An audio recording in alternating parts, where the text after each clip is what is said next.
আসসালামু আলাইকুম রহমতুল্লাহি ওয়া বারাকাতুহ। ভাই প্রচুর বৃষ্টি ভাই, বোঝানো সম্ভব না। মানে আমি আসলে বুঝতেছি না ভিডিওর মধ্যে কিরকম আসতেছে, কিন্তু প্রচন্ড পরিমাণে বাতাস, তুফান এবং প্রচন্ড পরিমাণে ভয়ঙ্কর ভয়ঙ্কর ভাবে ডাক দিতেছে। বাতাসের অনেক বড় বড় গর্জন। আপনারা হয়তোবা মানে অনেকটা অনুমান করতেছেন, ভিডিওর মধ্যে তো ততটা বোঝা যায় না। কি ভয়ঙ্কর দেখেন, গাছগুলারে কি করতে আছে, মনে হয় যে মানে একদম ফালাই দিতে আছে, এরকম একটা অবস্থা।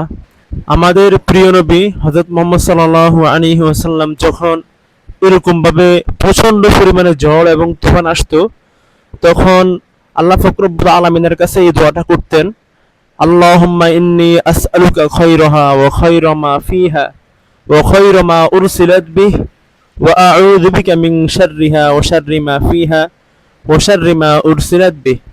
আল্লাহ পাক রব্বুল আলামিন এই ভয়ঙ্কর ঝড় এবং বৃষ্টি থেকে আমাদের সবাইকে হেফাজত করুক, আমাদের দেশবাসী সবাইকে হেফাজত করুক। আমিন।